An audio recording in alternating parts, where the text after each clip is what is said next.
Repost it. Re-exit. There it is. Got to re-exit. Terminator exit. That's right. Let me find it. Is this your? It's my little elevator pitch sheet. Time for me to exit.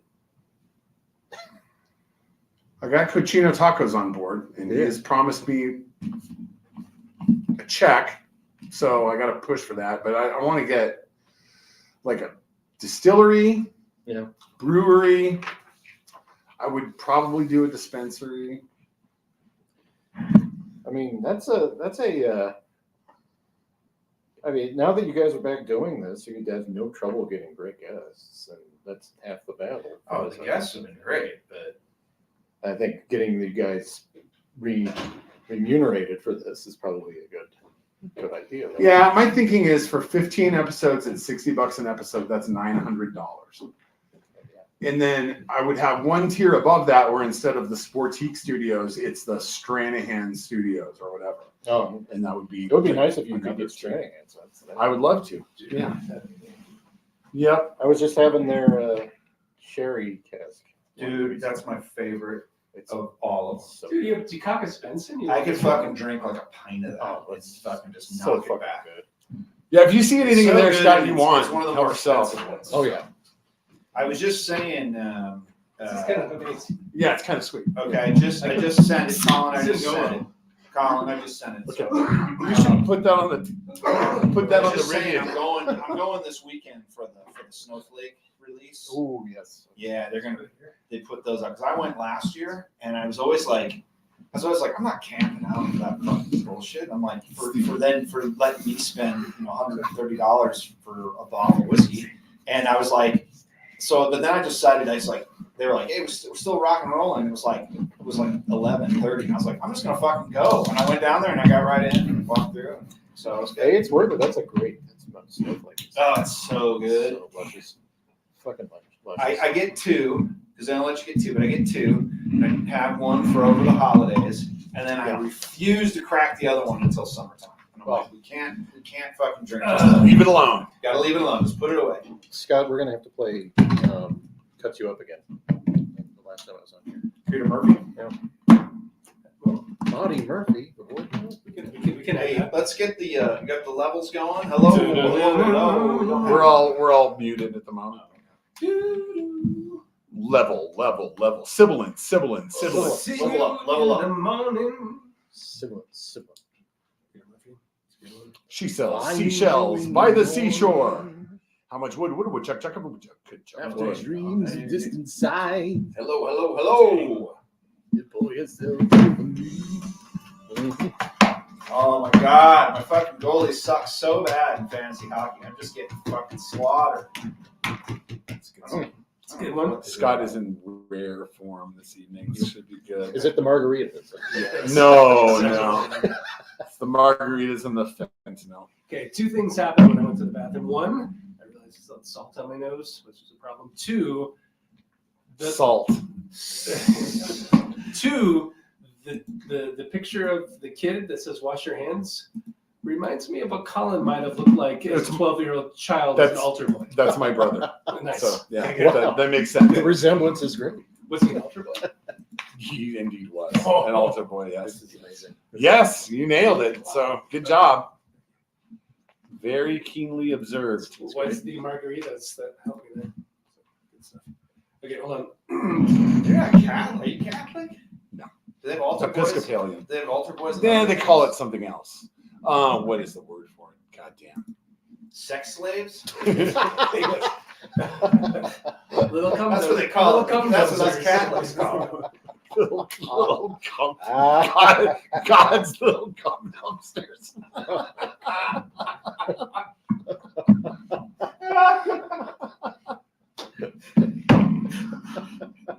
That is horrific.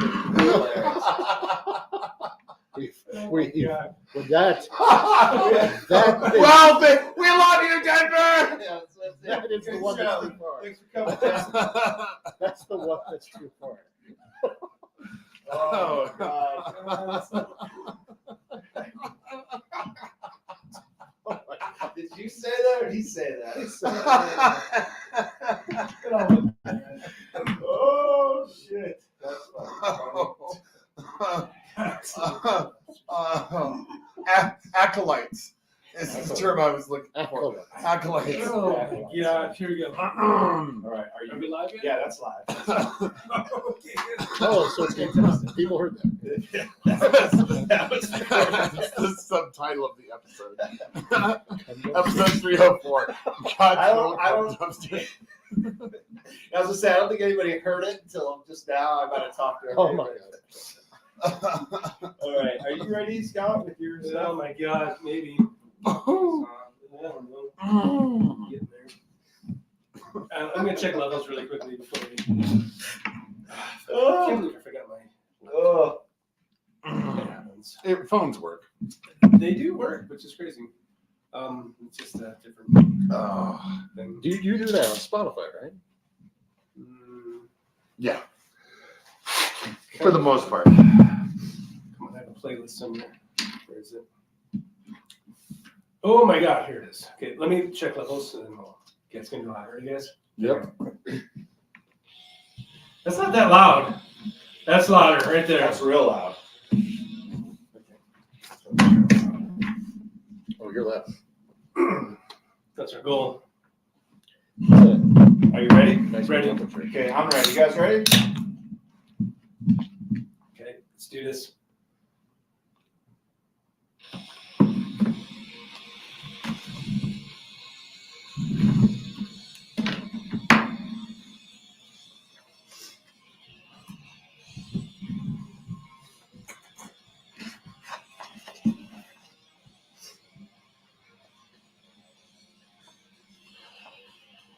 Podcasting from the Sportique Studios, where you can stand up and salute the hottest team in the AFC. This is the South Stands Denver Fancast.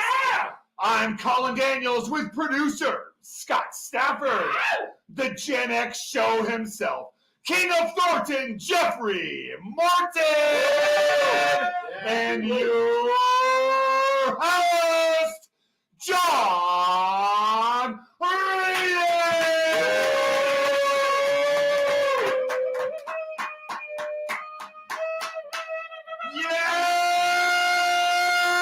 Yeah! Let's fucking go! Yeah! There it is! Bringing it in. We're bringing it in. We're bringing it up. There you go! Yeah! Yes. Yes. Here we go. We're back. South Stands Denver Fancast. Or South Stands Podcast. I don't know. Oh, Stan my kept God. calling it that last week. A podcast? Yeah, he called it a podcast. Yeah. It's a fan cast. What does that do now? It's a fan cast. Fancast. It's like, welcome back. We're here. Yeah, okay. Welcome back. Yeah! All right, Bring that back. Okay. It's the best fan cast lead-in music Oh, anybody's got. Oh, yeah. it's got that perfect natural break. You know what I mean? Just to start talking. It's fantastic. So good. The Sword, if you didn't know what it was. It is our pleasure after all this time Oh my God, here we go. to bring back one of our favorites, a fan cast favorite, Yeah. Jeffrey Moore. Jeff, how's it going? King of Thornton. King of Thornton. King of Thornton. You know, it's funny. I was thinking about it on the way as I was stuck in traffic on the way here, Coming from Thornton. coming all the way up from Thornton, where I'm allegedly. Where you're king. Yes, It's actually down. You come down from Thornton, it's right. southbound. That's right.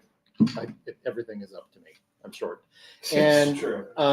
So I was thinking about it, and the first time I was on your podcast, I think was 2011.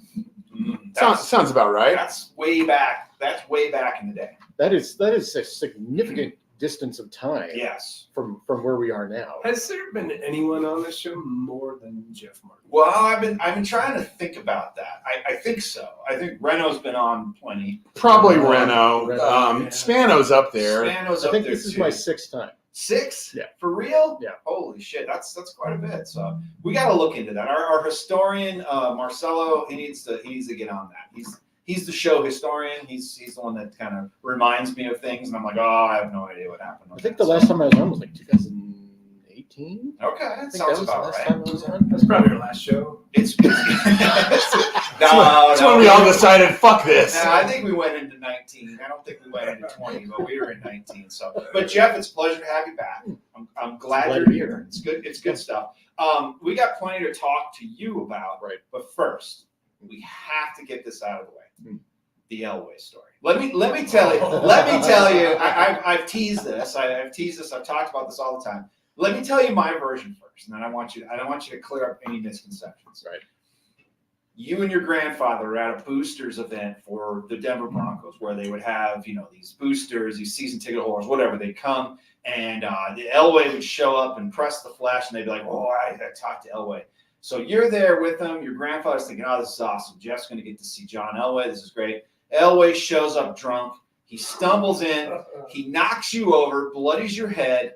And then your grandfather's like, "Hey, bud, what the hell?" And he's like, "Fuck off, old man." And he fucking bounces. And now that's the story that I've always. We've been telling that story That's the way I've been telling the story. Hundreds of times. That is the Please story. tell the story how it actually happened. That is 90% accurate. Because I think the first time you heard that story was when you were on CSG with us back in Ross's room. That's probably when, yeah. Back in the old days. But I think, as I remember, and this is the thing, it made an impact on me, but only because it was the first time I had seen John Elway drunk.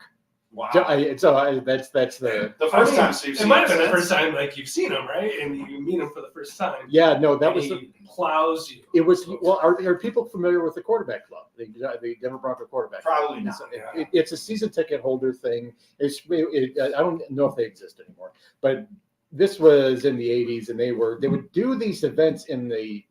This is right after they added the suites up at the top of Old Mile High Stadium. Those boxes of suites that they have up there, and I was just standing there, and Steve Adler wasn't there. It was Steve Sewell, and Steve Sewell, nicest person I've ever met. Just one of the most kindest people, Jeez, and he was great. Well, Steve Atwater hit you than that. No, Lights out, buddy. I would go full Christian Okoye on that, but we were standing there, and I remember and it wasn't from the front; it was from behind. Elway walked over me. Nice. And I fell and hit the ground. I forget how old I was. And this is sometime in the 80s. And I hit my head and got a bump. My grandfather's like, "Right, you gonna apologize to him?" I was like, "What do you do? It's John Elway, because he's royalty." And in this town, which is Sure. He was royalty at that It point. was a much smaller town then. Yes. in the 80s, yeah, Denver was a lot different for people who don't have a concept of that. And So you must not have been 21. no, No, You were like- kid. like- He I was a he kid. like this tall. Like 10 years old? Or? I was 10 or 12. I think 12. Well, 12. See, I think in this era, you would not have been allowed in the quarterbacks club or the champions Well, club. I or want to whatever talk they call about. it I now. want to talk about that, but finish what happened after your. So Elway plops himself down. It was these old cheap leather seats that they used to have up in one of those restaurant suites. And he plops himself down and mumbles something to my grandfather along the lines of "fuck off." Drunkenly mumbled. Yes. something. Yes. There you go. And this is my memory. Now this is almost 40 years ago. Yeah. At this point. So my memory is not exactly 100%, but this is the story I have been telling for the last 35 years about how John Elway busted my ass. I don't see. I remember I told this, and I thought there was a different version, and I had it all wrong. But that's closer to what I've been telling people. I still don't see how you could just walk over a child and just not really. I drunk mean, if or you're not. if you're drunk enough. To be fair, he was drunk, and it didn't really affect my opinion of him as a fan. It did. But I was just like, I would probably never want to meet you in person ever again. I think you owe him a bust in the chops. I think you should see him and be like, John, I don't know if you remember me, but when I was 10, you fucking knocked my ass over and then told my grandfather to fuck off. He's what is he, 63 now? So maybe it's, But he's still like 6'7". Though. He's a big guy. He's tall. Yeah, he's pretty he's tall. tall. He's as tall as you. He's taller than you. Oh, probably a little bit taller than me. Yeah, so. But yeah, we'll just have to go to one of the car dealerships, track him down. Track We could him do it as a show promo. what is he doing? Well, I'll be like, I'm gonna trot Jeff out and go, you remember him? You remember him? You remember And he's him? Like, no. He's still as tall as he was when you knocked him over. Yeah, it's the exact same height. Well, actually, I don't think always allowed around the car dealerships anymore because That's of right. certain, accusations that were Certain levied. accusations. You know, So I always think about this is that you brought it up, like you wouldn't be allowed in there. They probably don't have that anymore, and they might have something. You'd have to be super rich and be like,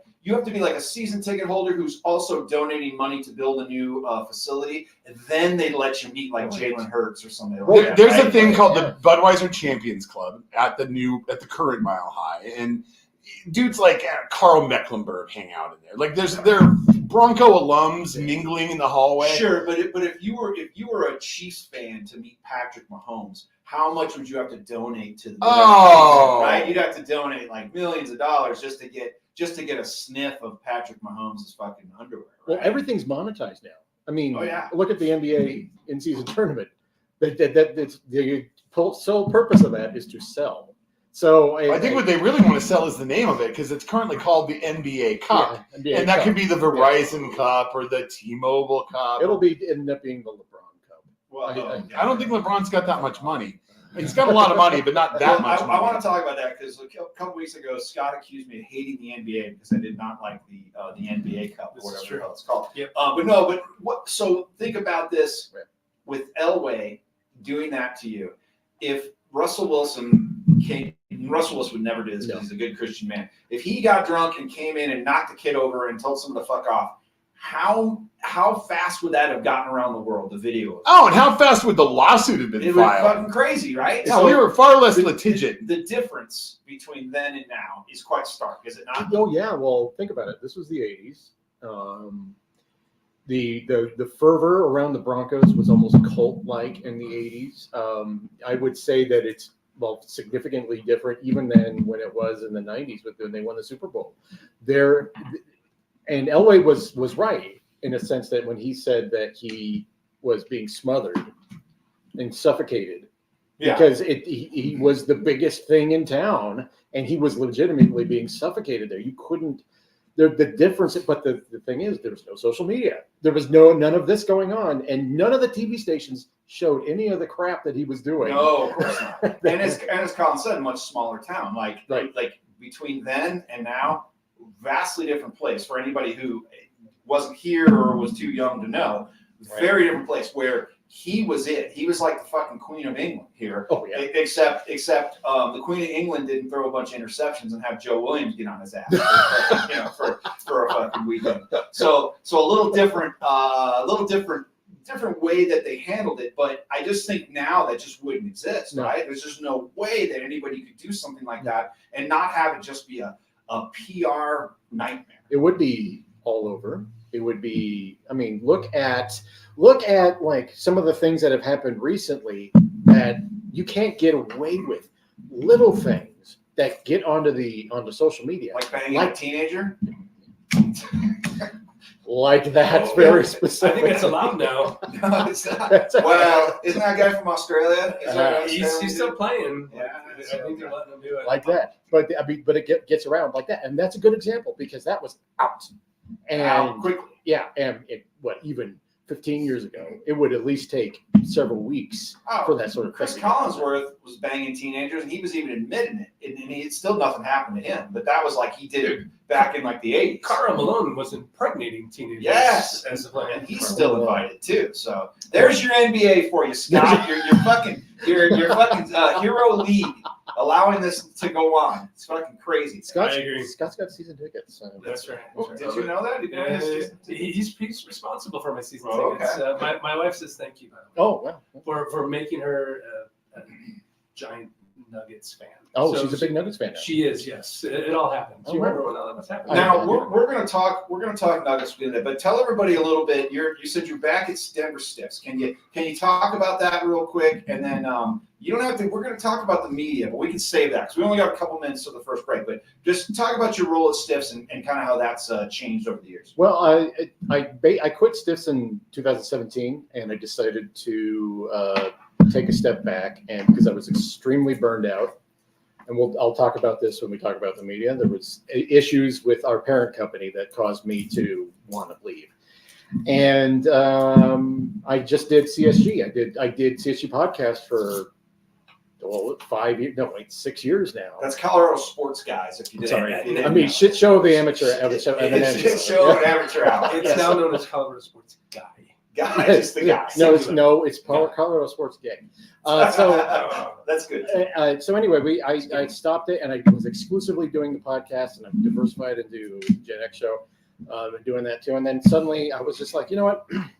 When it moved away from SB Nation, I decided I would throw my hat in the ring. Oh, real convenient now that the world champions, huh? Yeah, now you come back. Made it very easy. That's excellent. So, cool. Let's get into this. Let's get into the first quarter. And I'm saying the second quarter. Again, he sent me a note for a Killing Joke. Do you want to hear some Killing Joke? Because The guy from just Killing died. Joke died. He was talking about the 80s. Killing Oh, Joke, the 80s, right. right? Living in the 80s. Um, The guitar. I know. It's just, I wonder if he thought it was funny. The living in the 80s? No, the Killing Joke, Oh. because he died. There's some irony there. That's good. That's good stuff. I'm with you. So, yeah, what do you think? It's the 80s. Jeff's getting knocking down in the 80s. Elway's kicking his ass in the 80s. Something like that. I don't know. Hey, let's take a quick break. We'll be right back.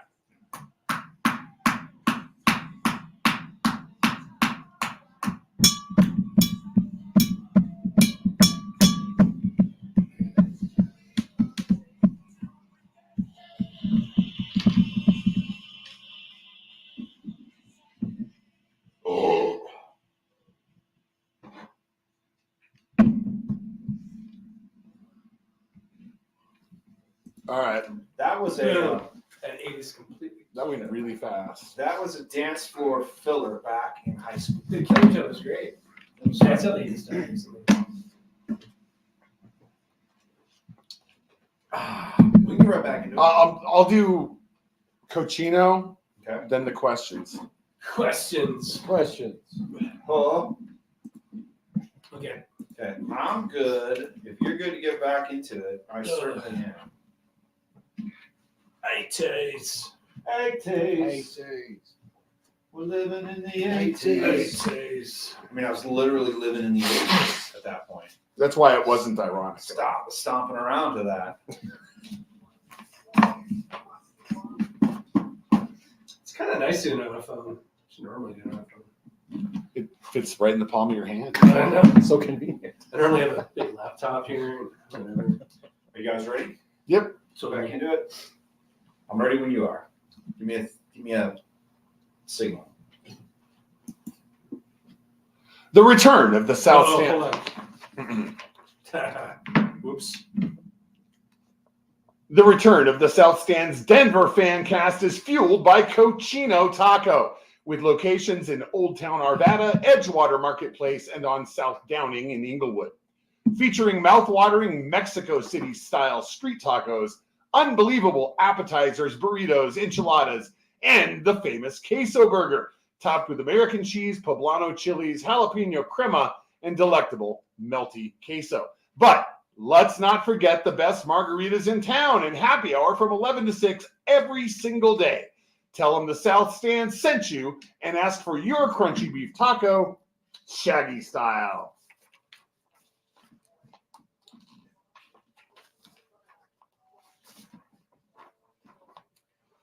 Do the Cleveland Browns have any other shitty quarterbacks for the Broncos to ruin?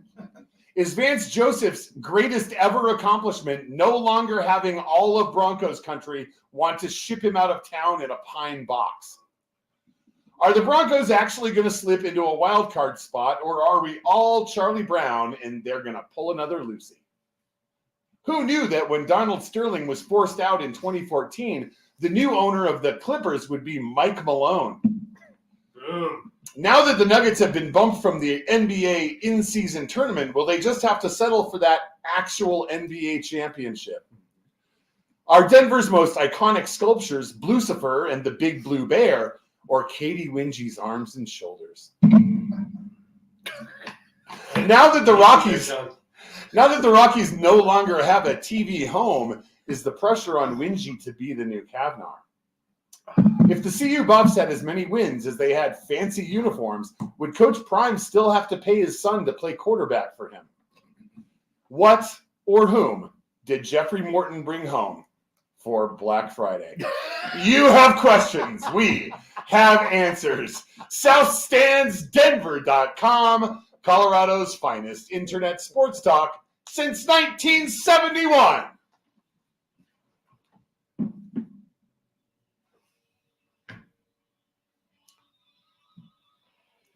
It's still a lot of the wolf I hanging around your door. It's still a lot of me more.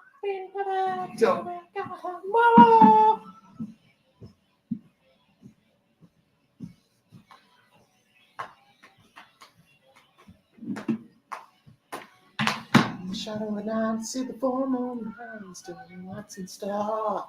My heart started aching, my body started shaking. Can't take it no more. So sweet. Oh, it's so bad. It's so badass. good. Yeah. Oh, it's badass. So, Dude, he had that Tawny Katane climbing all over his, I don't know, Ferrari. I would tell you a story how one of my good friends from a long time ago, he always thought her name was Taunty Kitten. He thought it was Taunty Kitten or Taunty like it was how, and I was like, it's not Taunty. Dude, have you seen pictures of her now? She's taunting you. Oh no, she's awful. Oh, You look, Google it. It's oh man, lots and lots of cosmetic surgeries. She looks like the lead singer of Dead or Alive, like how he looks now. Same thing. Peter Burns? Yes, Yeah, Peter Burns. Peter yeah. Burns. Not that Peter Burns. She was married to Chuck Finley, right? Was and she then really? she like Yeah, she was. she like attacked him. Or Yeah, something like that. that's She right. was- Oh yeah. Dude, she was so hot. Morton, huge Whitesnake fan. Yeah. Oh That's yeah. for you, buddy. You know, another person I've met is David Coverdale. Nice. Um, That's one of my first concerts ever went to. Really? Probably like the third or fourth. First time, like outside of like seeing, like my mom's like breasts, like real like female Oh, breasts. in the concert. Yeah, because they're all up on shoulders. And they got at least like 6 or 7 pairs. This is Wow. And that stuck with you. Yeah, I think stuck the with me. I was appreciation. like, wow, look at that. Continues. Breasts. Look at them titties. Look what I see. Our good mutual friend Ted is A big white is snake. a big Yeah. white. He's like big in a very specific genre of metal, and he's a young dude too, right? Like Yeah. he's like mid I 20s, think late 20s. Ted was born like 95. Yeah, and he's That's like- way into fucking all that hair metal. Death metal. Now, would Def you Leppard, put Rat in the same category with Yeah. with Yeah. Whitesnake? Yeah, Yeah, but Well, Whitesnake's an older was band. was also like a super band. Like Rudy Zarzo. Who Yeah. else was in that band? There was Yeah. a bunch of people. Like Steve Vai at one point. Wow. Yeah. And all those guys. But no, the Whitesnake date that to the 70s. Kind of like, was it Wasp? Was also a 70s band that like did like sort of the hair thing. So it's like, it's one of those things. And I met David Coverdale years ago. did he knock you over? He did not, but he's got a very, very Hey, remember big Roger Moore-esque voice. The deep English voice. he Yeah. did that album with Jimmy Page, which is kind of Coverdale great. Page, yep. Yeah. Yep. I mean, I was supposed to go to that Yeah. concert, and they canceled the tour. Great fucking voice. Oh yeah, man. Speaking of great voices, Katie Wingy is now Colin's new. She's the new Kavnar. He's focused now on Wingy. I've noticed this brewing over the last couple of years. Oh, yeah. And Wingy's great. Like when Wingy is on the call, like she's doing the call with those guys, Right. fantastic. Does a really good job. Dude, and her arms are awesome. Oh yeah, She's she's definitely she's lifting heavy things She's on a a- regular she's basis. an athlete. She's got that athletic arm. because she's tall, right? Like Yeah. she's real tall. because she looks like she's super tall. She's not. I mean, she's not super tall. She's taller than me, and that's not a high bar. Yeah, this 40-ouncer of Coors Light is giving you a run for your money. You can't see it on the camera, but I'm actually on a high chair. Yeah, we had to prop him up a little bit. So the short jokes are going to keep on coming all night long with Jeff. So Jeff, let me ask you this. I'll just straight out ask it. Does anybody give a fuck about the in-season tournament? Help me understand where this whole thing is coming from, besides the desire on the part of the league to sell the name. That's an interesting thing. On my podcast today, I was like, I don't care about this. I personally do not care about this. The courts are obnoxious. I mean, Scott would be actually a good one to talk about this. Did you go to the in-season tournament game? Yeah, both games. he loves it. He thinks it's great. I could not. I can't get into it because there's no stakes, and I just. That's exactly it. We were saying, right? I don't disagree. Like if you got like whatever a tiebreaker, or you got into whatever second seed, whatever you were guaranteed by winning this thing, I think that would make a big difference. But you also had a good point too. Like, let's say you got like guaranteed like second seed. Well, let's just sit out for the rest of the year and get healthy. Because that could be a thing too, right? Right. But all you're doing is, and I don't know how many extra games there are, and the fact that it's part of the regular season, which is fine. But I was like, God forbid you're playing one of these extra games and somebody gets hurt for fucking nothing. What if you got like you said a home court advantage? Even if you were like the 8th seed, now you get the home court advantage. Or something. Well, the lack of stakes is like they can't really give it stakes, and that's the problem. Well, they give them money, $500,000, and that's $500,000 for each player on the winning team. I don't know what they. So a guy like do Jokic, who makes what 38, 42 million a year, whatever. So he's kind of like, do I want like a week off, or do I want an extra $500,000? LeBron James would prefer to have you keep the $500,000 and he can rest. No, but that's not true because they are actually undefeated in this tournament. The Nuggets are going to benefit though because they're going to be out for 9 days.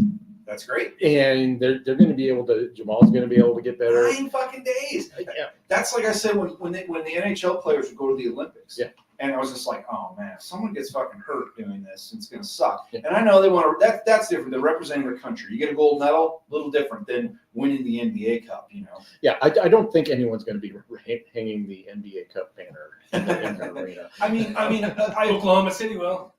Definitely. I appreciate them trying to do something different. It's fine. It just has no interest to me. I just kept thinking someone's gonna get hurt. But so it added some intrigue, right? I think the players actually played better, harder, whatever. Not against Houston, they didn't. Well, that's true. But the courts were cool. Yeah. Here's the difference. You guys are seeing, like, I've watched some of these games on TV, and it's like, it just hurts my eyes, you know? Homer Simpson thing when he's rubbing his eyes in dirt, whatever. Retina burning. But when you're like there, you don't notice it. It's the lights and the TV, the combination of it, it's just. Well, and that floor is so reflective. Oh, yeah. It's like, oh, my God. Especially the Lakers one. Holy shit. Neon, like retina frying court that you cannot watch on TV. I got a friend who went to their in-season tournament games. He's like, no, that's fine. I was like, it's like when you're there, it doesn't look the same. It looks totally different. Yeah, I don't know. That's the almost like soccer for me. Yeah, the whole thing just confused me. I was like, okay, wait. So the Nuggets have played 3 of these, and the Lakers have played 1, and I don't know. It just in the way it's interspersed with the normal regular season schedule. But that aspect's good though. At least it's somebody I was talking to had a good suggestion, which would be like build an all-star weekend around it and have a miniature tournament that spans the course of a week or 10 days, and everybody just gets a little mid-season break. Colin, I can tell you an effect that it's had specifically on the Nuggets. The Nuggets have played 18 games. The Houston Rockets have only played 14. There are teams that have front-loaded schedules with a really compact, and the Nuggets' schedule has been ridiculous this year with like all these free. They played 7 games in 11 nights to start the year. It was like, and they were great at that point. Yeah, they were good, and then they weren't. And then Jamal get hurt, but how fun was last night? Oh my dude, God. That was so great, and it ended up. It worked out so perfectly because there was this terrible Monday Night Football game on, which as a small wagerer on DraftKings or MGM, great, whatever I'm using at the time, was my most profitable game of the year because I had the Bears going in, and then I was able to get the Bears +3 and live in-game Minnesota +5.5. So I was able to work both sides. Did really well. I made like $58. But then that piece of shit game ends. I turn on Altitude, and it's the second quarter, and the Nuggets are competitive. And I thought, I'll just stick with this until they start getting blown out. Yeah. Oh, They got shit. down by 11, and then they stuck to Yeah. 11. Next thing I know, it's 11:30, and the Nuggets have won. And I know. and I built a same game parlay on the Nuggets, and I put like all scrubs in it. And I was like, so and so is going to get over, I don't know, whatever 6. Yeah. And I had DeAndre Jordan over 8 points. Oh my God, you wanted that one. Oh yeah, I fucking smoked it. And I had a Reggie Jackson prop too. So all in this little same game parlay, and I made a bunch of money on it. It's like, this is so much fun. And what a fun in regular season game Yeah. to watch with Aaron Gordon and Nikola Jokic and Jamal Murray all sitting out. Well, check out Ivanka Trump with getting Altitude at his home. What the hell's up with that? That's right. Wow. I have it too. I have Wow. DirecTV. So Fucking Imelda Marcos over here. You got Altitude too? I got DirecTV, dude. I got the streaming one, the D stream. That's your choice. I got that laptop, and that's beaming stuff to my TV. And I'm not talking about the kind of D Yeah, but- stream at Jeffrey's house on Black Friday. Well, there's a. Oh, It's a. hello. We had to take a poll, but Good one. I wanted to say though, I mean, it's like with you're a big Avalanche fan. I am. How, I mean, like now that the Rockies, who knows? I mean, like who cares about the Rockies? I mean, but like, how are they going to be consumed? How are they going to? I read about this today, as a matter of fact, and because their AT&T Sportsnet is no more. Mhm. So all of those people are currently just in limbo, like waiting to find out if any network is going to pick them up. And it would make absolutely perfect sense for Altitude, right? Right. Because that would round out their season schedule very, very Having nicely something on all the time. all summer long. The problem is that MLB is not attracted to Altitude because Altitude isn't on Comcast. Yeah. So the same problem they have with the other two leagues is causing them not to be able to pick up MLB. So what's going to happen is it could still be Altitude, and that would be great. That would be perfect. That's exactly. They could have Vic Lombardi all year long. I mean, it would be perfect. Awesome. They could bring Jenny Kavnar back, and it would just make Altitude that much more robust. Kenny to watch. Wingy can be covering the Rockies. He's lubing up. He's lubing up. Oh yes, I'm fantasizing about that. But what's also possible and almost likely, unfortunately, is that the MLB takes back the broadcast rights from the Colorado Rockies and finds a partner of their own, which would more than likely be Fox 31, Channel 2, Channel 4, one of the local broadcast networks. So you'd get it on a digital antenna. Which I've asked several of our guests about this before, with the Phoenix Suns owner taking those broadcasts and putting them on like a Channel 2 over here. here. Yeah. That and everyone's kind of like, I don't know, it might work, it might not. I'm like, seems like it's going to work because you're going to play the same ads that if Altitude, to answer your question about the Avalanche, Yeah. it'd be awesome if they did that because then you could just take the same Altitude thing with their same ads and put it on Channel 2 or Channel 20, whatever it is, and it would work fine. What's the drawback with what the Phoenix Suns owner did? I don't think there's any. I mean, remember when the Nuggets were on Channel 2? Yes. Back My in the day? entire upbringing, of course I do. Yeah, I grew up listening to Jim Conrad and Irv Brown doing calls of the Nuggets, and then it was like on Prime Sports, it was Al Albert and Walt Davis and Dave Logan and guys like that. I mean, you kind of got used to road games being on Channel 2 and home games being on Prime Sports.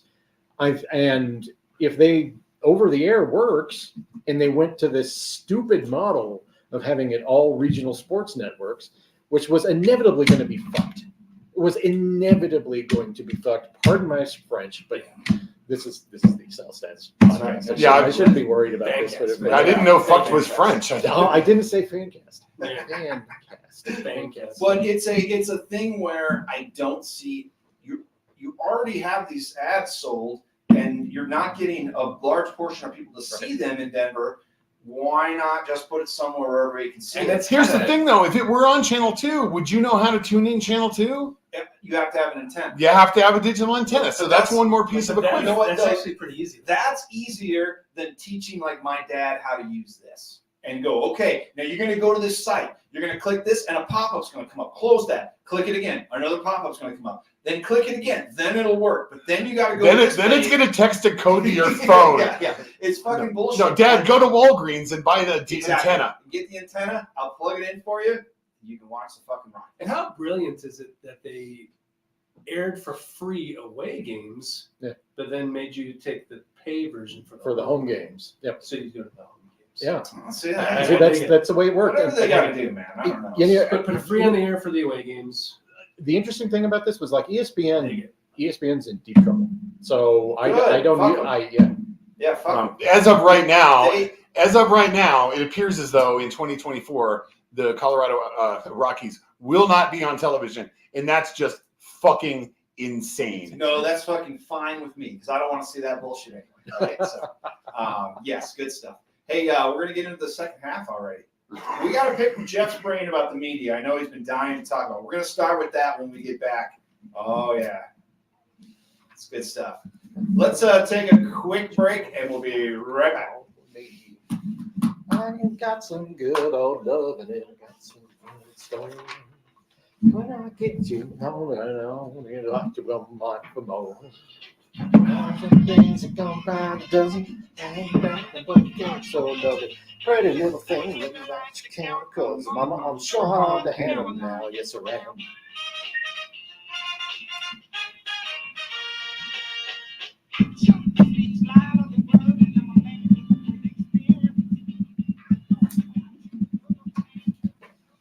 All right, I'm gonna pee. Well, that's a great cover of that Black Crow song. Yeah, I know. I can't believe that guy So covered that great. Black Coast. So great. I know you love Black Crows, but I won't let them. No, it's fine. Did you know that the woman who sang Mr. Big Stuff died? I'm I all did not about know who that. died this week. Yes. Well, who do you think you are? Yeah, who do you think You're you thinking are? about your own mortality, John? Like, what's going on? I'm Irish. Yeah, okay. It comes to me a couple times a day. Yeah, Prone to melancholy, they say. dude, the Irish people are fucking really obsessed with death. Have I told you the story about the woman who? This is a longer story. I won't tell the whole thing. When I was out there, and these two girls that are friends of my wife, they were there at the same time, and I rode around with them, and they had relatives that we visited, and there was this woman, and there was this poor girl that died, and this is a much longer story, and I have a whole spiel. I can do the whole thing, but anyway, obsessed with death, and like was driving us around and going, oh, there's where a young man overturned his horse cart and died, unfortunately. And I'm like, oh, fuck, I'm like, and over here is a young woman. She hit the post when she was riding her bike, and I'm like, God damn it! And then she's driving really erratically, and I'm like, oh man, we're all gonna die, and we're gonna end up being on the fucking death tour. And it's going to be like, there were some Americans I was. These fucking Americans came and they wanted to see all the death All the sites. And they died. And I ran into a truck coming the other way. Do you want to know about the troubles? I'll tell you about the troubles. That's amazing. Yeah, and that was just one aspect of this whole fucking thing about this fucking poor girl that died. And oh yeah, it was fucking crazy. That's insane. I'm English and German, so I'm prone to boiled meat and conquering countries, I guess. That's good. But I hear about, like, I have a lot of friends who, like you are Irish American, and all of them they will bring up to me, someone died recently. I'm like, okay, cool. And they're like, I've been thinking about death recently. I'm like, okay, good. That's a very normal thing. What's not normal is talking about it. Yeah. They usually just be like, oh yeah, I'm thinking about death constantly, but I'm not telling you about it. No, but that's also when we were early talking about our ailments. I'm like, oh, my back hurts. Jeff saying his neck hurts, and then I noticed with my mother-in-law, it's like all she talks about. She sits down, she's like, well, so and so died, and I'm like, ah, fuck. I'm like, Jesus. I'm like, here we go. And it's just all the fucking people that died or somebody's sick, they're gonna die. And I'm just like, man, I go, and I'm like, yeah, Jesus, that I don't want to talk about that. But then I know what'll happen is I'll find myself at 80, God willing, and I'll be like talking about, people that died, and so we do the same fucking thing. Because I'm like, I would never talk about what's wrong with me, and then all of a sudden I get together with someone like, oh, hey, Jeff, my back. Exactly. Jeff's like, oh, my neck. But hurts. this, Like, but this is the thing. It's like we're all of similar ages, and this is a natural thing. oh, The yeah. first thing you do, it's like how we communicate. Yes. It's ailments. What's wrong with you? Yes. What's gone wrong with you since I've seen you last? Right. Well, I decided- a lot of shit. I decided a couple weeks ago, well, about a month or so ago, I'm no longer going to greet people with "How are you?" or "How you doing?" Yeah. It's just too plain, and people always just go fine. And so you're not. So I've been experimenting with various different things. I think that are you enjoying your day? You just come up with just random things like, "What's your favorite Britney Spears song?" People People don't know. Is there anything impinging your spine right now? Yeah. No. Okay. No, good. great. What did you have for breakfast? People ask me, "How are you doing?" My response is, "I don't know. You tell me." That's good. That's good. So, all right, I'll do Sportique, and then Sports. Holy cow. sports. It's sports Can time. I tell you, bro? Last time I played sports, It was the wrong Yeah, one. it was, but it was from the right one. So I think Apple Music did a switcheroo on me. No, but the one we use is it. We edited. Well, I know, and it was from the playlist. Oh. Like I didn't change anything So up. Like, Apple it went was- in and I had the Fucking same Tim Apple exact- switched your songs. Yes, Tim Apple. Might have switched the song. I mean, I'm gonna check it really quick to make sure. Make sure That's it's what Tim Trump Apple. called fucking Tim. What's his name? Tim Cook. Tim. But I didn't change it. Tim Apple. It's like Okay. Elon Tesla, you motherfucker. Well, I want to make sure it's the right one. The first time I see one of those fucking space trucks in I'll the make sure it's parking right lot at the one. grocery store, I'm gonna fucking cut the tires with a knife. Good. I think it's so fucking dumb That's looking. heinous. That is like when Homer, his brother, got him to design a car, and it was the fucking most heinous piece of shit ever, and it ruined it. That's right. That's Danny exactly what DeVito this was his is. brother. That's right. Right? It's gonna be really fast His and brother really Herb. powerful, and it's gonna have a really low center of gravity and perform really well, and lots of people are going to fucking buy Are you talking about the Cybertruck? You're Yeah. obsessed with the The, Cybertruck. tr- the You are trunk, the obsessed. trunk is like this You are big. so obsessed. Can we buy him a Cybertruck for his birthday?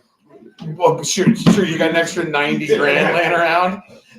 Yeah, I can't accept No, I've objected to that vehicle. I'm not going to accept your $90,000 gift.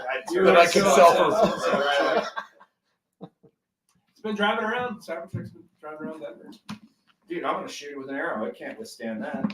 Oh, I bet it can. But it No, can't. it can't. Joe Rogan shot it with an arrow. That's It's pretty exciting stuff. But it can't withstand a bullet. Because people are gonna be shooting at that fucking thing. Can you imagine that? You drive around, someone's shooting arrows and bullets at you because they think they can.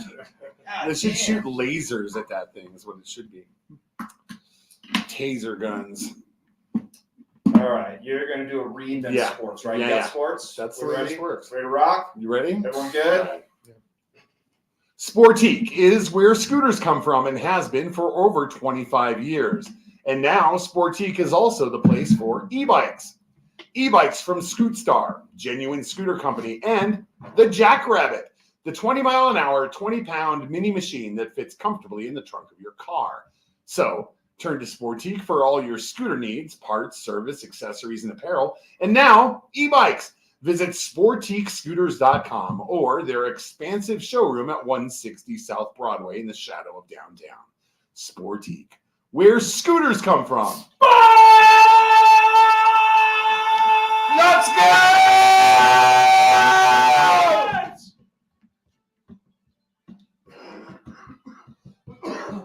Ow! We love you, sports! Come on,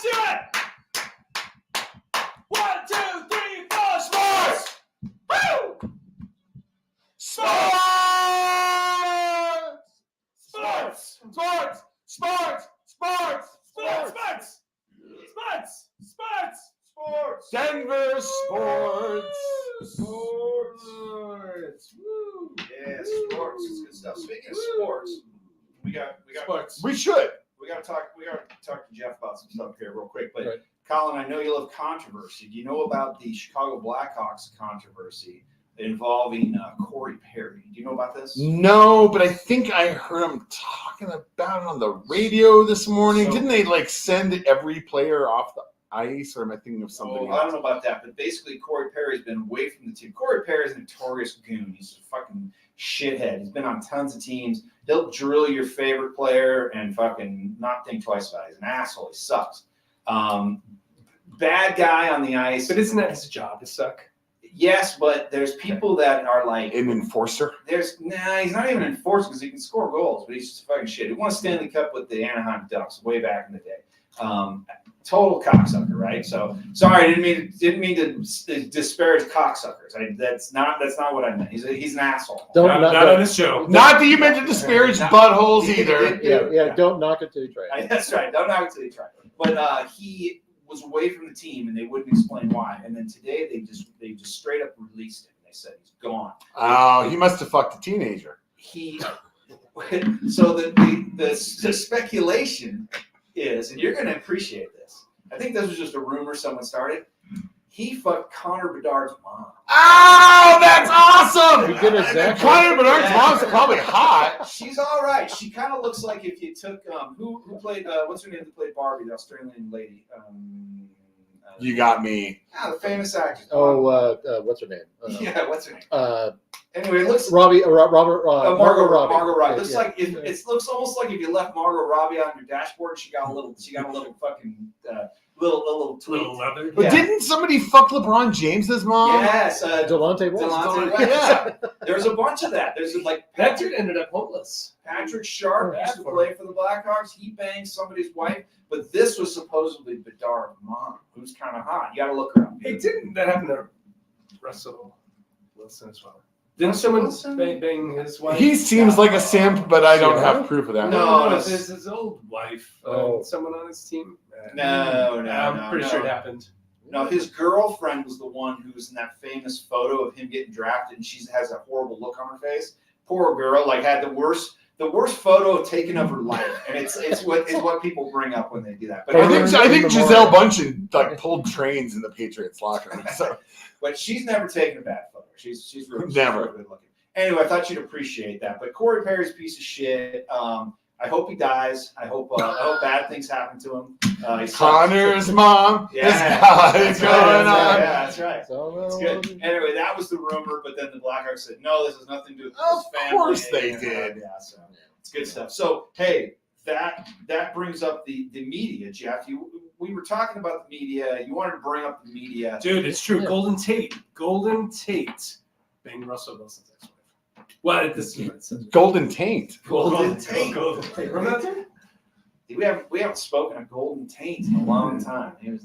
He did some good for you in fantasy league. didn't he? A long time ago. Yeah, a long time ago. Jeff, what do you think? You're back in the game. yeah. You're back in the game. Yeah. What's changed? What do you like? What don't you like? Well, the interesting thing here is now that I'm back at Denver Stiffs, I realized something that was really burning me. Not chlamydia. No, not yet. No.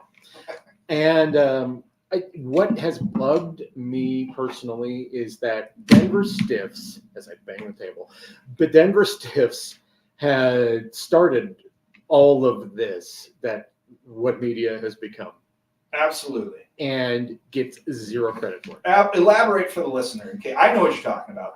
I back in the day, yeah, and both you and Colin were very big parts of this. You guys would come to our Jake's with Jake's. Yeah. and in fact, I very vividly remember a very uncomfortable Josh Kroenke while Colin was making jokes about Carl Anthony. Oh, that was he was writhing. Yeah. Yes, I'll never forget it. And That's not billionaire respecting behavior. that was Sorry. 13 years ago, and it's like 12 years ago, but it was like, we were doing this stuff that other people are doing now that long ago. Sure. And we did it really well. But the media atmosphere at that time was not conducive to it supporting what it supports now. Absolutely. And that is what I was like, I want to come. One of the reasons I wanted to come back to Stiffs was to reclaim a little bit of what I built. Because I think that me departing Stiffs in 2017, I abdicated responsibility for what I had built. I had completely like dropped my own responsibility for the thing that I built, because we got no support from SB Nation, none. The evil empire, Vox, we got no support from them. In fact, we were the first blog in Denver to be credentialed, very first one, and in 2014 ish. This was a time when the word blog meant mother's basement. Yes. That was the perception Yes. everybody had. Oh, you're a I blogger. brought this up with DMAC actually, and I said the Denver Stiffs guys were the first ones that were kind of let in the door, because the Avalanche certainly didn't do it, the Broncos didn't do it. I said that. You Come said on. that? Yeah. I don't fucking.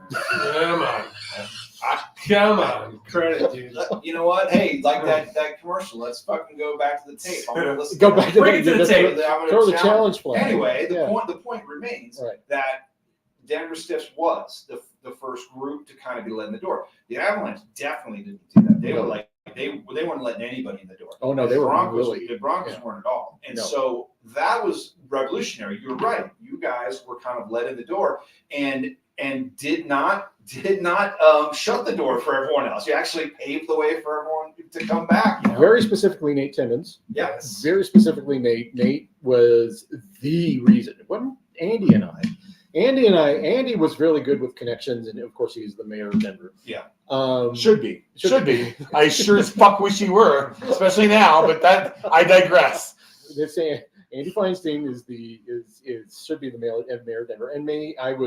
Everyone liked me, but Nate Timmons did the hard work and got himself ingratiated with the Nuggets and Tim Gelt, the former PR guy there, and he did the work. But the thing is, and this is 2014. All of us are credentialed. We have done all this extremely hard work. And Nate, Andy, and I sent an email to the higher ups at SB Nation talking about we could use a bump in pay, Something more than a T-shirt. something more than the $50 a month we were making at that point in time. And their response to us was, well, our goal for the site was never to have people credentialed. Wow. And it was at that moment I started dying inside. It was right at that moment, because Nate and I had already done CSG for 3 years at that point. We had got to this point where we're like built up this great brand. It was a brand in Denver. And we had Jake's was the spot for the Nugget stuff, even though the Nuggets sucked. And it was just a place to go. But I got to tell you, even way back then, and when I created SouthStandsDenver.com, I looked at what guys like you were doing and the people at Bleacher Report, and I was like, why? Why are you doing all that for their brand? Right. If you're going to do all that, if you're going to go to all that trouble and you're going to write every fucking day and publish multiple articles every fucking day, create your own brand. And this Bleacher Report guys were working for literally for swag. Yeah. Because that's a foot in the door. They think, Platform. I'm getting an opportunity here. Adam Morris said he wrote for a bunch of things before that. He didn't really know. He kind of was like, I'm just going to write and see what happens. I brought him on to Stiffs, but That's right, yeah. And so people do that because they're like, well, I can do this, whatever, and they never think, well, I should probably do it myself. Hey, Nate Timmons, rest in peace, wherever you are, buddy. Rest in peace. Love you. love you, Nate. Well, how much? He's listening to this, by is the he? way. Yeah. How much? I love Nate. Yeah. How He's awesome. much of the Nuggets being bad helped in that too? A little bit, I think. But we were credentialed before they were bad. During the 57 win season, we were the only credentialed blog in there. And then it was like Gramball Mining Company came in after that. But we had established the relationship and did the hard work. And then it was that moment that 2014 when I was like, I checked out. And I realized I had made a mistake. I had made a mistake by the time, because when Nate Timmons left Denver Stiffs in 2015, my soul left my body, because it was just Nate, Andy, and I. And we had this thing going. And when Nate left, the dynamic was gone.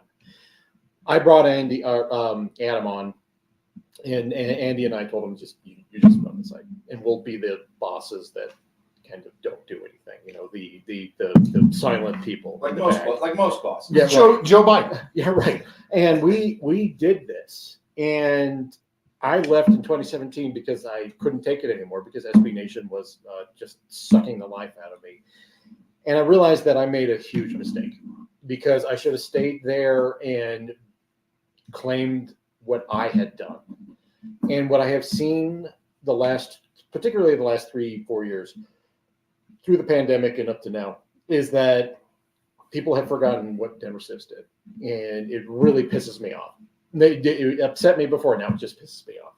Because we did the hard work at a time when we were not respected for it. We were not respected for it. What do you want? What do you want to happen?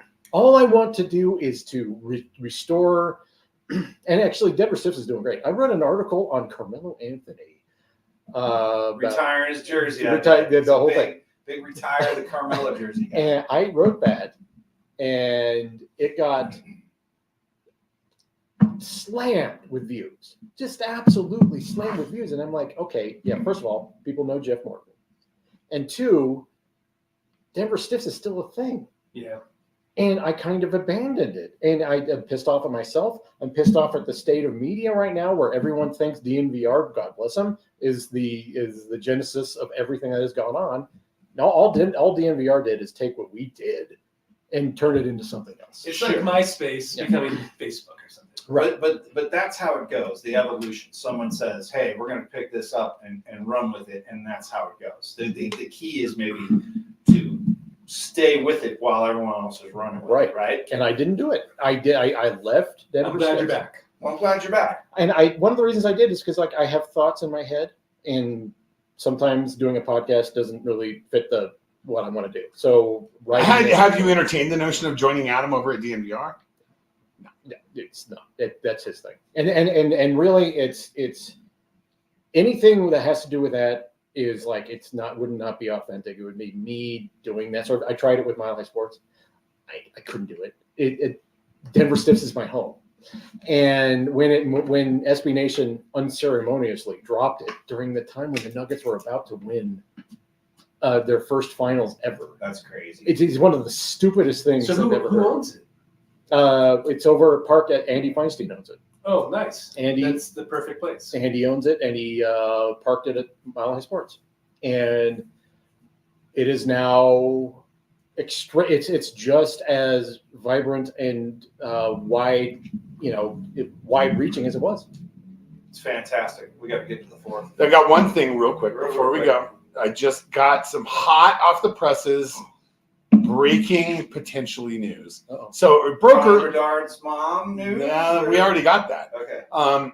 Earlier today, it was announced that it was very public. It was all over Twitter that the Mavs owner, help me out, Mark Cuban, was selling the majority stake in the team, and that would continue to be involved in basketball operations and blah blah blah. Well, and I read earlier today, the woman who is buying it from him is a casino magnate from Las Vegas. And since we've been recording, I got a text message from a member of the media, national media, who said, "Mavs to Vegas, watch." Whoa. Really? Yeah, so it makes a little bit of Fuck sense. Dallas. Fuck Dallas. I hope you lose your team, you fucking Texan assholes. Fuck you. This is awesome. It's the best news I've heard. It would cut them up. They would cut them up. I feel sorry for the Oakland fans, but they lost their baseball team. But fuck Dallas. Fuck you Texans. All right, let's get into the fourth. Be right back.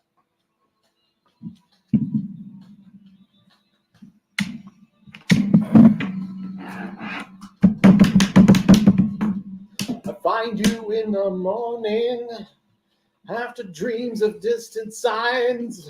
Such a good song.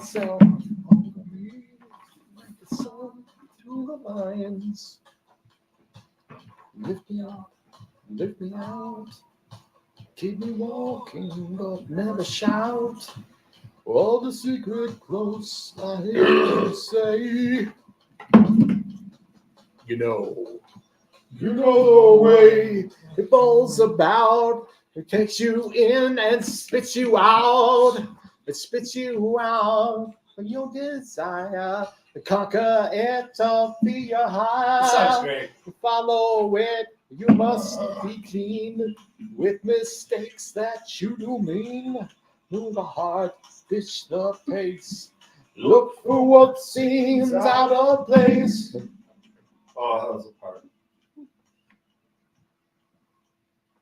That's pretty good. So I'll get this. Good old Peter Murphy. I thought we were at the part where he goes, whoa! Cuts No. you up. Remember when Bauhaus was supposed to play here like last year, and Peter Murphy started like fighting and screaming. He's and got some issues. they never came back. Yeah, he's got some Oh, issues yeah, with his band. I was supposed to go to that concert this Same. tomorrow. That's right. But he played a show with like one of the guys that my brother went to in like a small club, and they played a bunch of Bauhaus songs. But when they were supposed to play the big show, they He fucking fucked up his voice, so he got in a Shouting match. shout. Yeah, he was yelling at his bandmates and screaming. there was a He couple fucked of up his voice. situations before that where someone was like, "Oh, we had an altercation, and we're not going to play together anymore," and it was him fucking doing it. But I've seen every single member of Bauhaus, but I've never seen Bauhaus play. have you seen Love? You seen Love and Rockets? Love and Never Rockets seen is them. great. I didn't I'd know. love to see Love and Oh, Rockets. man. I Yeah. haven't seen them. Did I ever tell you my Morrissey story? I saw Living Rockets in California. Narvada? No, I went to see Morrissey play in 2007 at the Fillmore. And midway through the concert, he stops the band midway through a song and goes off on I swear it may be wrong in my head, but it's like a 15-minute rant about a British PM. Like just tearing into this, whoever this person is. And all these, little gay Mexicans who are around me are like, what the fuck is going on? And they start throwing shit at the stage. Nice. It was the most amazing thing I've ever seen. That was the most amazing. That was the best part of the concert. He's in an, I don't know, like he's like way off, right? Morrissey far end of things. Yeah, he's I would still go see him. it's though. kind of crazy. I think he just his brand He's a is bit of a crazy. fascist. Yeah, a bit of a fascist. Yes. All those things. Yeah. I'm missing him. though. Apparently, he didn't like his time in Denver. Arvada. Or bad. That's right. I do remember those times. It wasn't far from me. He lived. So when I grew up, I'd go see him. you'd go see him. Yeah. Oh yeah, I'd see him. He comes to Denver quite frequently. I think he was here just a couple of years ago. Really? Yeah. I missed it. It was actually a good concert. He was he played The Queen is Dead, which is great. It's a good album. Someone one of the Queens like next to me was like, Johnny Marr. To go see Modest Mouse for that. That's so weird. He likes Modest Mouse. Mm. Sorry. You remember that it was like a year. He was in Modest Mouse and he played on that album. I forget what it was called. And I was like, God dang. And it was the first #1 album. Headlines. In place of a read Okay. right here, and then we can come out of that into music. Well, I should probably find some music. That'd be a good idea. A lot of things. I can't believe that I'm prepared. You'll play If I Can't Have You by the Bee Gees. You want that song? No, I'm just joking. I can play that one. Go on, baby, if I can't have you. Whoa, whoa. Oh, you could play that. I like that song. I got one. I feel like I played this one too last time you were here, but It's Raining Man. It's raining.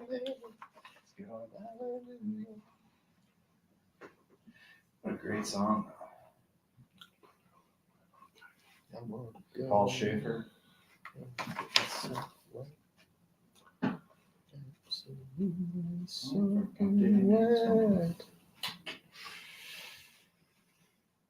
That used to be my ringtone on my brick phone. It's raining then.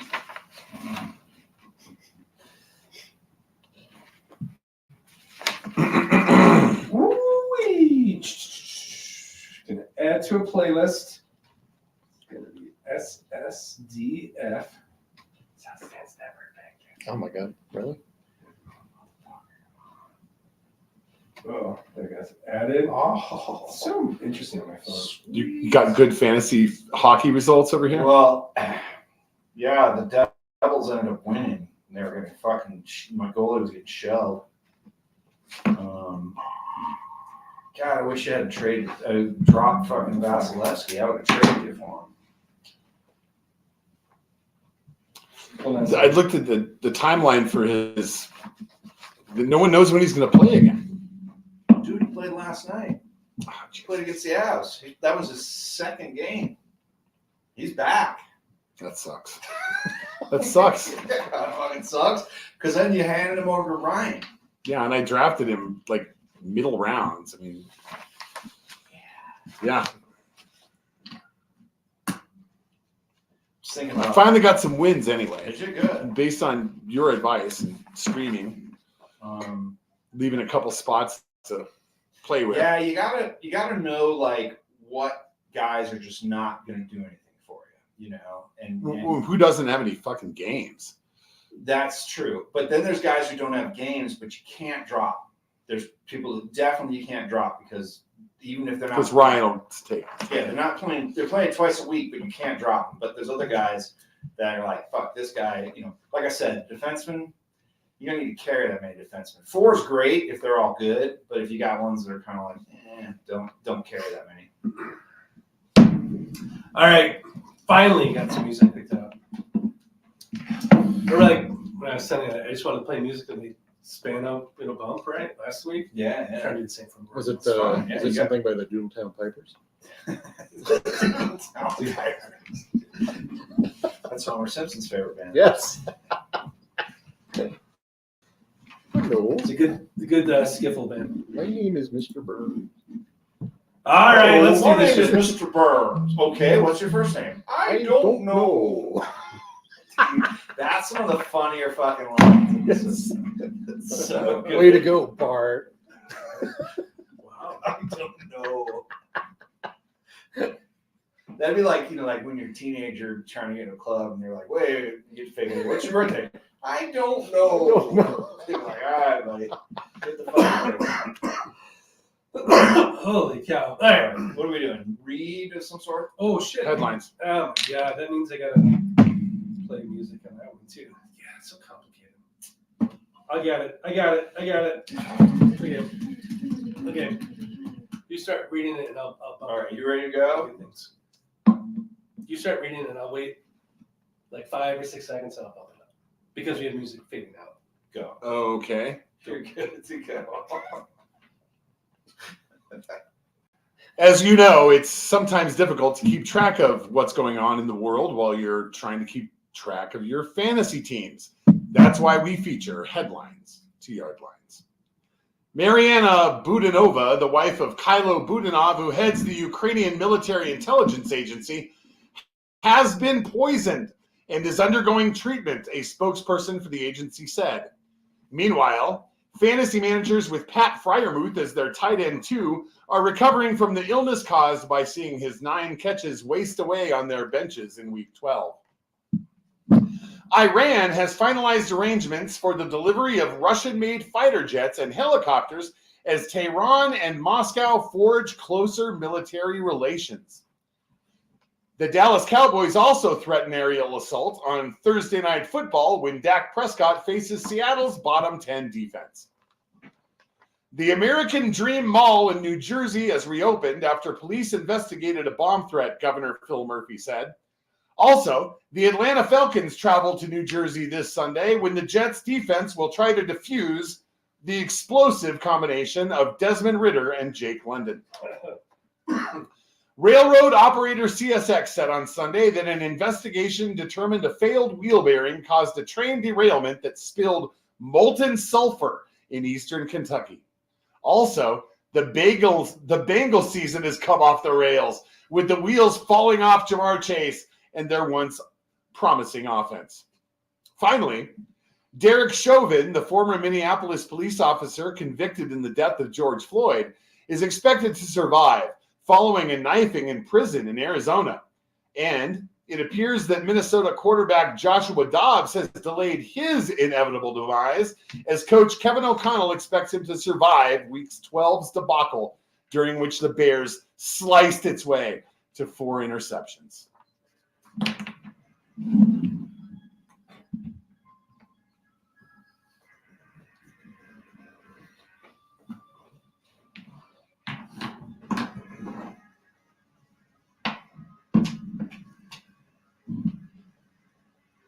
Jeff's loving that one.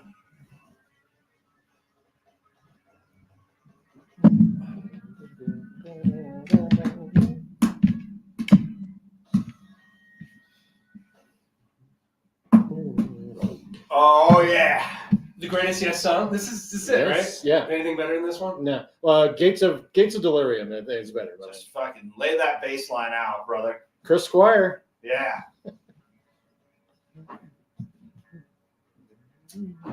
I know this from Buffalo 66, of course. Yes. Yes. What an amazing movie that is. Yeah, that's really good. That surrounds the Buffalo Bills kicker missing the field goal, right? Scott Norwood. Scott Norwood, yeah. It's good. I was one of my favorite films ever. I got laid that night. Whoa. I was in Austin, Texas. I was dating a girl who went to UT. I took the Greyhound. I did.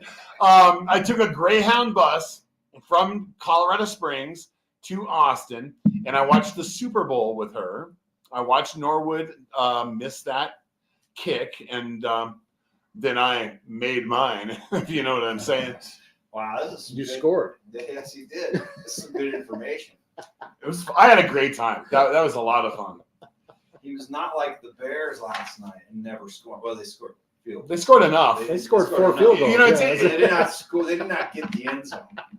An interesting point I heard made about the Broncos. I don't remember who. It might have been Colin Coward. I don't remember who made it. It might have been somebody on the radio locally. But the fact that the Broncos, that Sean Payton's willing to accept field goals and let them stack up, even if it's 4 or 5 a game, he doesn't care as long as they win, and it's been working for him.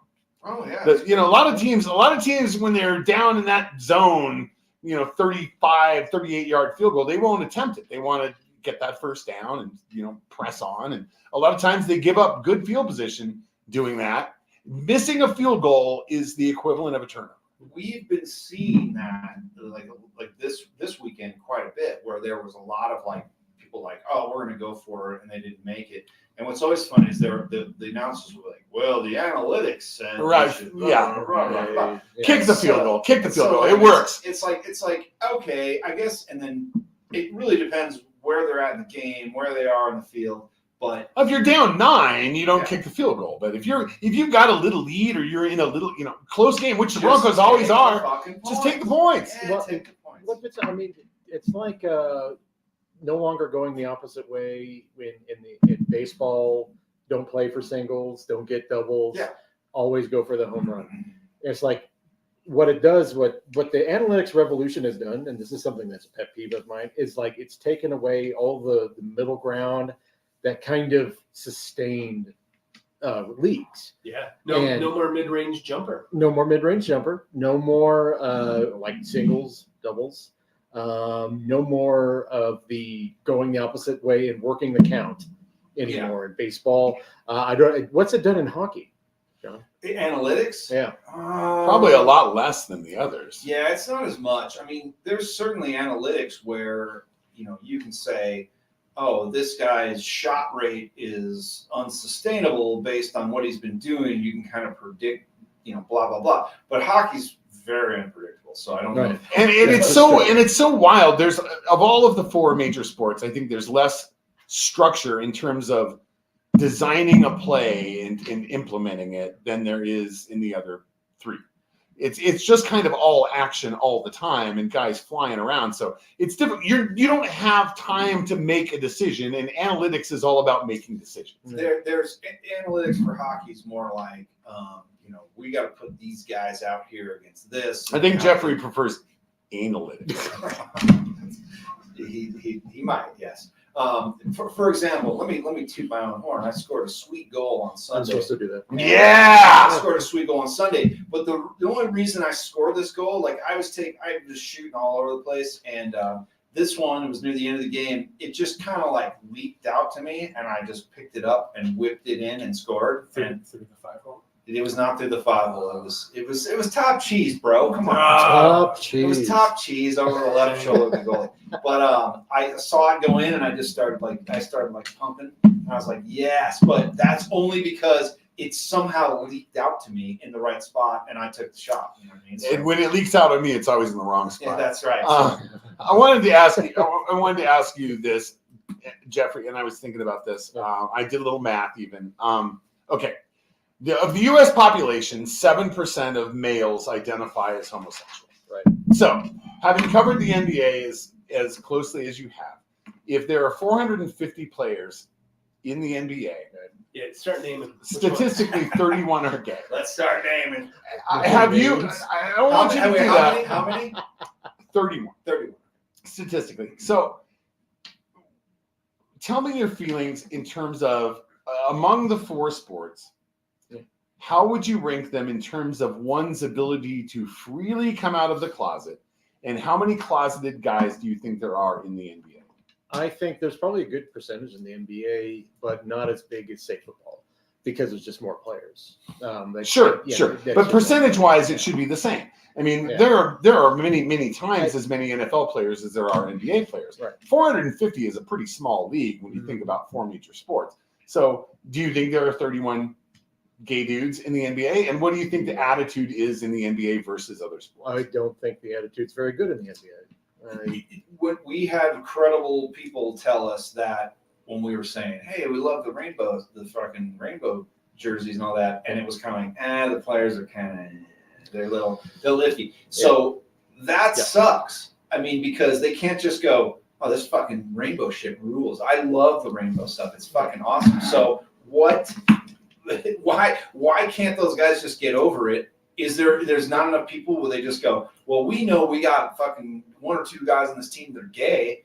There's got to be, at an average, 7% of the male population. So that's 31. We have 30 NBA teams. Well, let me just throw this out there. Jason Collins came out of the closet right at the end of his career. Yeah. And this was 2014, I think. And the reaction to him coming out of the closet was not good, particularly league-wide. It just was not good. And then you had players not really reacting very well to the NBA pulling out of Charlotte after the whole bathroom thing. Right. And as far as locker rooms go, the NBA locker room is really small, and therefore it's more cliquey. It's more tight knit, and your chances of having a player who is openly gay in an NBA locker room is very slim. One of the reasons I ended up kind of not wanting to be credentialed anymore was the kind of reaction around. Because you've always worn it on your sleeve. I mean, your Twitter profile says gay. Yeah, that's just like everyone knows that like the entire Nuggets front office knows. Not that the players don't. And there's a reason for that. Is that I just don't think they would react very well to me being in the locker room. And it sucks, but it's just kind of I accepted. I shouldn't say that I accepted it, but it sucks, and it is what it is. It's a reality that I had to face. And one of the things that it occurred to me while I was after the no homo incident from Nikola Jokic, I don't think he meant anything by it. It was just a bad joke. And that's the way I look at things. It's like it's just a fucking bad joke that he had at the time. But the reaction to it and the shutting down and all this stuff made me lose desire to be there. Didn't make me not want to cover the team, but it made me lose desire to be in that situation. And that's just a Jeff thing. And I was very alone. I was the only gay person there, and I felt like a gay mascot. And it was just like, I don't want to be the gay mascot. And there was a lot of stuff going on at that time, and I was like, I can't do this. And this was 2019. Now this is 4 years ago. Yeah. So do you think, and again, percentages being percentages, but do you think that it would be a more or less comfortable situation for a player who were to come out of the closet in the NFL versus the NBA? That's an interesting question because you're dealing with two different dynamics. You're dealing with, in the NBA, small locker room. In the NFL, you're dealing with people who think that Hyper masculine, being tough all the time kind of thing. But think about how attitudes have changed with young people. Right. Young people coming up, they're a little more cool with it. Is it kind of more like, hey, we know so-and-so's gay. We don't really give a shit. He's not bringing it in here. It's not an issue. Is that kind of how it is, where it's kind of like, well, we know so-and-so's gay, but Like it depends, because and athletes are often kind of sheltered away from it. Do you remember, what was it, 20 years ago? There was that ESPN television show. With the NFL team and it was like, I forget what it was called, but there was a gay player in it, and it was called Balls Deep. Balls Deep. No wonder they shut that down. But it only lasted one season. And a lot of it had to do with the fact that there was a gay player in it. really, Yeah.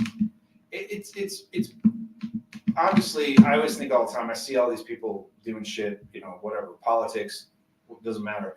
And I just think, I can't wait till you die. I can't wait till you die. And I think this all the time. I'm like, when you die, we'll be able to have somebody else take over and not have to worry about your shitty attitude. Right. I just think that these younger people coming in, knowing like my kids, your kids are like, I don't give a shit, whatever. Professional athletes are the age of my son, though. But they came up in jock culture, and so things are different. Very different. But even jock culture has changed from. That's true. From now. Hey, so here's an example. Like Dwight Howard, right? He just essentially was outed, right, of having a relationship. Yeah, but he kind of backed off on that. Fine, but what happened? Nothing. This is like he came out and it was like no big deal. This is my thing with Dwight Howard. The reaction to that was weird because the guy apparently in the end sexually assaulted someone, and then I'm like, I mean, sodomized, and then I'm like, let's not draw equivalence here between consensual sex between males. Yeah, but that incident brought it out, and he essentially said like, when I do in my bedroom is my own business, and it is. What I think we're at is a society right now. I don't give a fuck anymore. I just you're too old to care. I'm too old to care. But where we're at as a society is that it's more acceptance, but in sports is the last bastion of homophobia, and that really is the way I look at it. I would agree, but I think like religious organizations they've got that too. They're anchoring that. They're anchoring that. Yes and no. They're more and more. As I drive around town, I see these big churches. There's one near me. What is it? Oh God. Flatirons. Flatirons Church. They've got a bunch of locations. I mean, it's a thriving business, thriving enterprise that brings in lots and lots of cash. But they super welcoming. They've got a pride flag hanging right outside on a flagpole right outside the church. I see more and more of that. So it's even more so sports than. I just think with everything, like I said, with people dying off, I think at some point it's just going to be like a non-issue, and somebody's going to be like, "Hey, dudes, I'm gay, and I'm going to be playing fucking basketball next to you," and everyone's going to be like, "I don't care. It's not an issue." I think that's just who asked. Yeah. Who asked? Yeah, I don't give a fuck. Well, I think what happened was there was this big like push to be inclusive and all that stuff, and then it stopped. Yeah. It did just kind of go away. It did. I remember it's like 10 years ago. There was this kind of this groundswell, and it just kind of. Well, the NHL with the pride tape thing. Remember that? Oh Yeah, that my did God, not that's the go over latest well. example of that. Which Yeah, I was like, it's the stupidest thing I've ever seen. Their compromise Yeah. was to like exclude everything, which was stupid as fuck. All you did was draw a bullseye of yourself by doing that. The NHL are a bunch of fucking morons because Right. Gary Bettman is. he's a total moron because what they did was they said, "Oh, we're not gonna have anything." It's like, look, this is in warm-ups. This isn't in the fucking game. Right. If somebody wants to put pride tape on there, or they want to put like a Palestinian flag on their Free Free Palestine! Palestine, go ahead. And then they were like, "Oh no, we can't do any of that." And it's so dumb because it's just like, "Hey, this is a warm-up." The recent thing they did was Marc-Andre Fleury did the helmet that a native guy designed because his wife is native, and he said, "Hey, we're gonna do this cool helmet for you," and they were like, "You can't even wear that in warm up," and he was like, "Fuck that!" What if he was a player on the Blackhawks? They wouldn't even let that. They wouldn't even let that. So he went out and he wore it in the warm up. He wasn't playing that night, but he wore it in the warm up, and he was like, "I'm just gonna go ahead and So warm up." there's politics in sports, of course, right? course, yeah. NBA is definitely more liberal. Hockey is definitely more conservative. So I'm- Oh, I'm without definitely question. I don't know. I think Major League Baseball would be the last, if I were to guess. I think football is by far the last one that will come out because But they they are by already far the have- most conservative. That's already happened, though. I don't know. I'm with you on baseball. I think Because what was it, baseball's- Michael Sam, the guy, Yeah. the guy that was drafted by I think Stan Kroenke for For the him Rams. drafting Michael Sam back in the day. I think that's his name. It was. I'm thinking of I'm thinking of all Collins' fucking quips and jokes from this. This is like fucking. Well, he went to 10, 12 years he ago. did go to the Rams Yeah. after all. It was easy pickings. It's good. It's good. It's amazing. It's good. Hey, let's talk about the Broncos real quick, and then we'll get Jeff out of here. And we appreciate you I'm coming. not in, on the Jeff. schedule. You keep me as long as you want. It's always so good to have you. Dude, I want to watch the Broncos in Vegas. That's where I'm at. Yeah, That's baby. where I'm at right now. Playoffs. Let's go. Playoff Wild Broncos, card and it's weekend. not unrealistic. Like on TV, when they show the thing, right? They've got the playoff teams and the in the hunt teams over on the right hand side. There's orange. There's an orange Yep. field over there. Oh, I'm in, and I was not in. I know, me After either. the first couple Who weeks, could have been in after they lost 70-20? I mean, no one no was in. one was in that. I mean, That that was was like- before they lost 2 more That was games. like, let's just keep losing and fucking get that draft pick, and then all of a sudden, Do you guys remember when the Broncos sucked and the Nuggets were great? Well, the Nuggets are still great. It's a long season. Let's have them all be good. Come on, But I like the way they're winning. I do. I really like the design runs for Russell Wilson. Think that's a very effective strategy. In fact, now that they've done it, I'm going to get frustrated when they don't. But I think starting to look like a well-coached team. They're making sound decisions, winning tight, close games, and it reminds me a lot of Broncos have always been a very good offensive team, like a Shanahan team. But this reminds me of like a good, scrappy AFC North team from the old days. And I like that style of football. It's fun to watch, and I'm excited about it. The Texans scare me. I just couldn't believe that Russell Wilson was that bad. I know he was kind of up and down, and I was like, he can't be this bad. I go, he's still relatively young. Dude, some of those sideline shots he's hitting the end zone. That one to Troutman. Oh my God, Jesus. it's crazy. Fucking gorgeous, like laser. I think he's coming Great. together. That was right. And I was last week, as soon as the Broncos scored their first touchdown, I knew they were going to win that game. And it was weird because it was like they don't score. That was a 7 weird points. game because Yeah. like there was never a moment like you thought they were going to lose, and that hasn't happened. Yeah. Like ever. I mean, recently. It's 6 years. It's Right. it's a real Like, you good, just- it's a real good You feeling. thought the entire time Right. the win was there. Yeah, I have not. It was I mean, uncomfortable. I barely checked in on them, and now I'm like, I got to start watching these games. Pull me back in. They pulled me back in, I've been watching them on Red Zone, which they were barely on Red Zone, except when the other team was scoring. I actually switched to CBS Yeah, and this I'm week. going to get an antenna, and I'm going to watch them. Now it's going to be a little bit harder on this coming week. They play in the 11 a.m. slot, Oh. so they're like 9, 11 a.m. games. So I'm going to have to peek in on Red Zone, but I'll probably watch like the Broncos game all by itself to a large degree, and that's that's unusual. But I really like CJ Stroud. He's exciting, so Yeah, he's very it'll be good. fun to watch him. Although It's he's excellent. prone to interceptions, and this Broncos team is They will fucking take the ball away from you. they this one thing that secondary will get that ball. So I mean, They this could be a good are combination. fucking dudes up, man. Yeah. And they're fucking hurting your quarterback too. Yep. They have been all over these motherfuckers. It's there.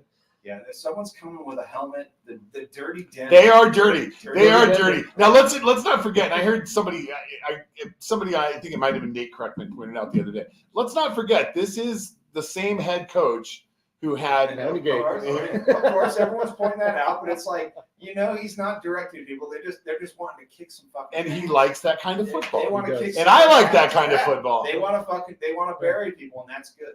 And I'm fine with all of it. So hey, here's to them fucking playing in January when we're in Las In Vegas. December, and we give a shit. I Yep. mean, it's fun. It's good Yeah, it stuff. really is fun. Hey, real quick, I know you're going to end up starting to get us out of here.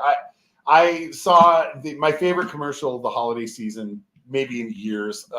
This way. Absolutely fucking kicked my ass. Jan in tight pants. Well, always. This could be Jan is keeping it on tight. No, it's this commercial for Chevrolet where grandma's catatonic. She's got Alzheimer's. Have you seen this one? That's my favorite. It's so good. The family comes Grandma, together. let's put you behind the wheel of the Chevy. Family comes together. It's auto drive. Everybody's trying to talk to grandma. She's catatonic. Oh, okay. The 20-something-year-old girl says, "Grandma, let's go do something special." Takes her out, takes the tarp off the vintage Suburban, drives her around, shows her all the spots from her childhood, and they're sitting in the drive-in movie theater parking lot. It's just them, and it's empty drive-in movie theater. And she says, and Grandma still hasn't said a word. She says, "This is where Grandpa said he kissed you for the first time," and she says, "No, I kissed him." Oh. And it's just, oh God, it just crushed me. I mean, I started fucking getting fucking weepy from a goddamn commercial. Fuck that. It's like that sled commercial with the three old women. On That the one's bench. fine. Stuff It's like funny. that. But It's I'll tell you, cute. my dad was watching it with me, and he said, like, "Oh God," and I said, "What?" He said, "Oh my God, those three old women would die if they got on those sleds." Yeah, that's what I thought. I was like, ladies, do not do that. You're gonna get fucked. Well, they start walking back up the hill after. Yeah, I was They're like- going to have a heart attack I on was the way like, up. I did a lot of sledding as a kid, and you can get really fucking hurt. And Dude, I did water slides in Mexico in this last trip out. Just fucking water slides. Regular old water slides. My knee and my hip hurt me for like a week and a half.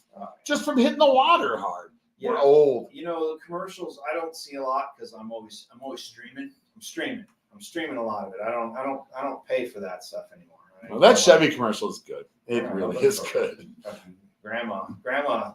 It's called A Holiday to Remember. It's, The you title. know what? That's probably like a Grandma got run over by a reindeer. You know that thing. That's probably she got run over by a reindeer. Now she's catatonic. One of the things, no, she has Alzheimer's. One of the things I liked about that commercial is that the girl who decides to remove her from the room and take her out in the Suburban has got a nose ring in, and it's just there's something about that scene in the driving movie. They all got nose rings. I know. Jeff, let's get you out of here. It's been a pleasure. We always love having you. Yeah, I love being here. But Tell- have me back. Tell everybody some of the stuff you're doing, where they can find you. Only some. Tell them only no, some of we the don't have things time- you we do. don't have time for all of it. Yeah, you can I've find me on Grindr. well, I've been on some of your music podcasts. I've been on some of your music podcasts. It's been a while. It has been. I need to have you on. I don't know what happened. You need to come back on. If we're gonna give him one, just handle on Grinder. Come on. Yes. Yeah. Throw your grinder handle out. It's cool. King Pole. The king of pole. King of Thornton pole. Something like that. Yes. No, I'm at JMorton78 on Twitter, and I'm at Denver Stiffs and CSG Podcast and Gen X Show. So look for that. Awesome. Look how succinct that was. I mean, It's very good. Thank you. Appreciate it. No, it's great having you in, Jeff. It's always nice to see you. Thanks Happy for having me. holidays, all that jazz. You to too. you. So You too. To all of Hey, you. It's been good. It's been good stuff. Let's get out of here. Till next time. It's been the South Stands Denver Fancast. Adios. We love you, Denver!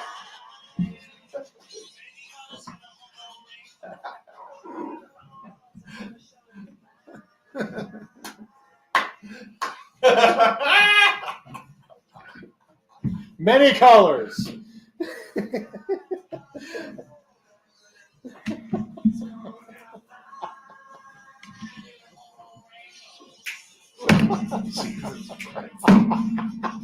I'm glad you've got a sense of humor.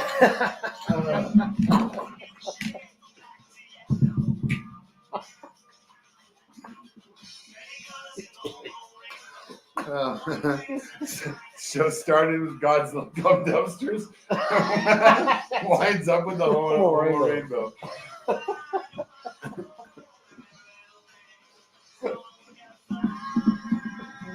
Homo rainbow. Who is this?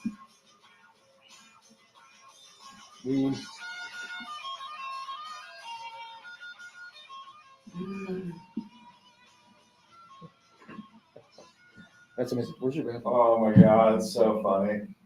It's right where you would have put it. Go down the stairs and follow What? along to the left hand I side. know that was on South Park, but what did that appear on? That's it. That's it? Yeah. It wasn't on an album. No. Yeah, I was gonna say I don't remember being on any album around that time. No. God damn, it's so fucking Deep cut. Super deep cut right there.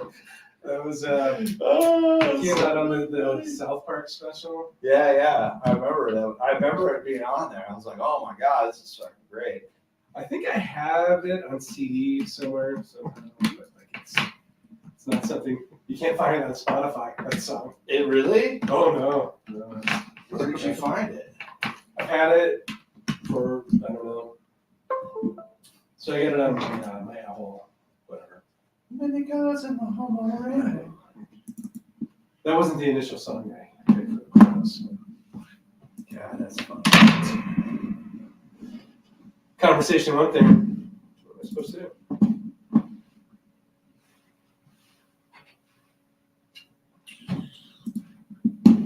God's little phone dumpsters. Oh man, that was a tone setter. If ever there was one. All right, let me kill that. I just had to get that. All right.